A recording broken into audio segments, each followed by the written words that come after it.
Hello and welcome to today's video where we talked about we were doing a little showdown between the two Loh Bak Goh methods, and we were trying to see which is the best. So you can see I have the pan cooked Loh Bak Goh here, and I have the I'm stir frying the rice cooker one here. The fire and forget one, by the way. I'm calling that. And let's get straight to it and see how it stacks up. Let's get started. As you can see, I've got my pickles prepped. I'm just going to start cutting up this Loh Bak Goh that was cooked in the what's it called? The rice cooker. Sorry, my brain's a bit slow. Rice cooker, and it's been sitting overnight in the rice cooker, so need to allow it to set. Also to yeah, I was too lazy to take it out last night, so yeah, and then store it to the fridge. But yeah, because it's winter, yeah, that works. So of course not in summer, but yeah, I just want to show you a cross section before I do it. Looks great actually. But yeah, I'm just going to cut all of this up. Okay, now we do the pan fried portion. First up, I'm going to cook up for my wife, hers. And first, yeah, I don't mind that the chunks are not the smallest. That is huge. I was a bit lazy when I was cutting out. I was like, how big do I have to cut to slice and cut it up? And again, I'm keeping the what you call it, the non-stick pan, because I'm too lazy to switch pans. We'll just do the stir fry in this pan. That's okay. Now, what I do quickly to get this cut into smaller pieces. I've got a whole bunch of extra pickles now cut up, because for some reason I kept losing pickles. So now I've got that. And literally, because all the flavor has already been in the yam cake, I'm not going to add too much besides the pickles. Unfortunately, we did not have time because we were traveling to make bean sprouts, but bean sprouts will have been excellent in this. So consider putting bean sprouts in if you're making this for yourself. So I don't want to overly heat my pan, because as I said, this is a non-stick pan. But yeah, we will see what kind of char that I can do with it. So I'm just going to stir fry this up and then put in the pickles. So if I actually forgot, actually not forgot, to remind myself to put some sesame oil at the end, just to give some extra, what do you call, fragrance. Yeah. Pickles are the main source of vegetables that we have for this. Normally it's chaipo, but obviously chaipo is not the easiest to find in Europe. So I'm going with pickles. It works more or less the same. The kids were fine with pickles, and they love pickles anyway. So I've got this stir frying.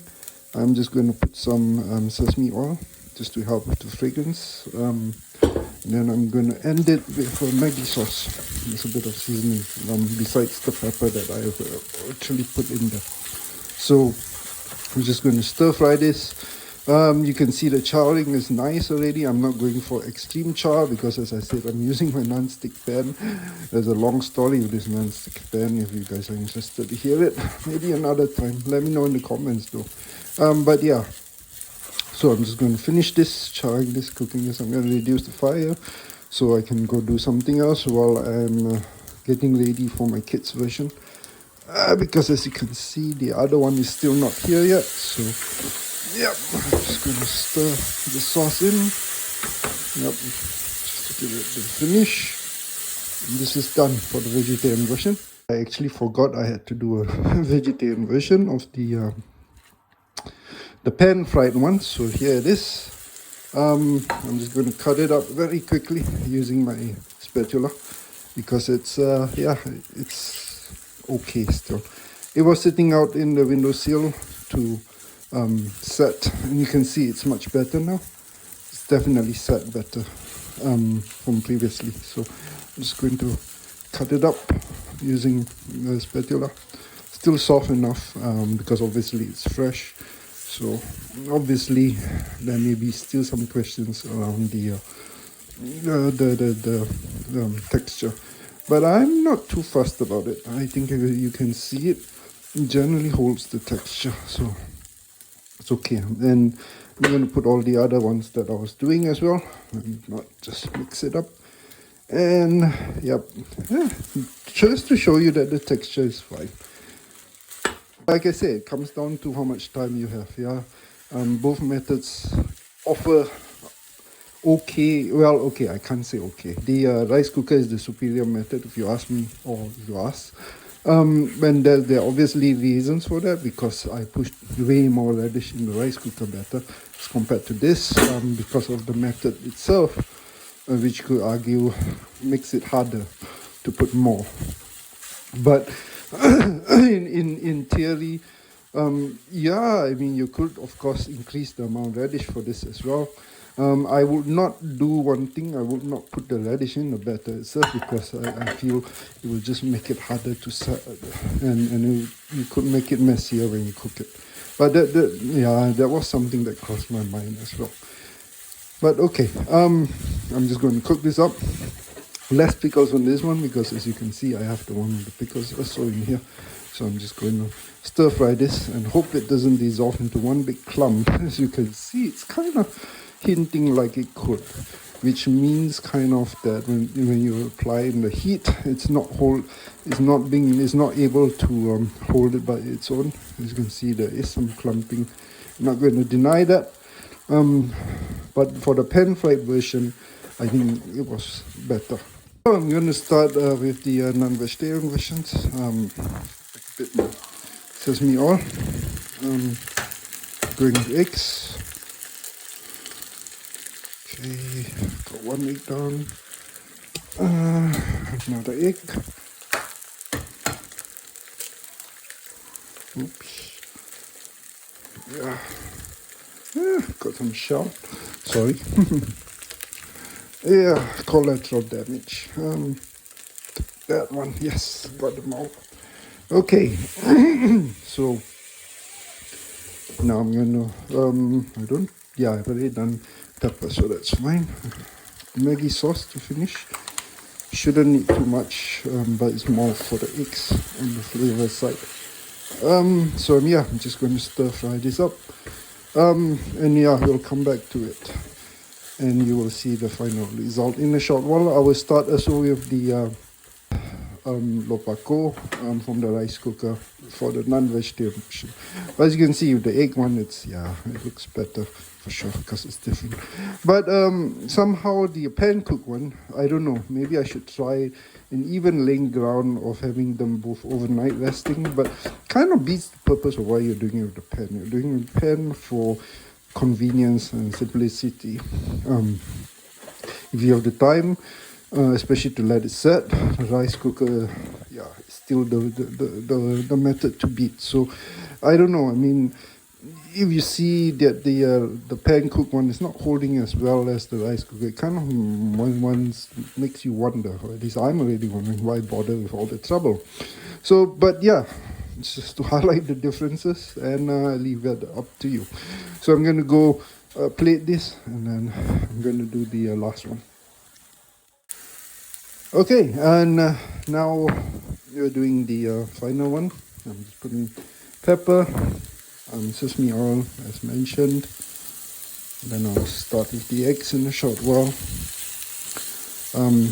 I've been casually stir frying it up a bit. As you can see, I've also chopped up some of them, so it's not so big now. So I'm just going to stir fry it. Increase the temperature a bit.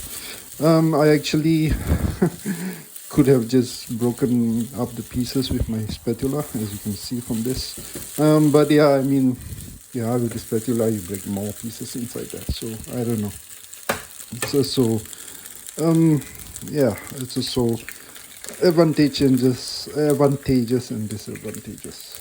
Also on that.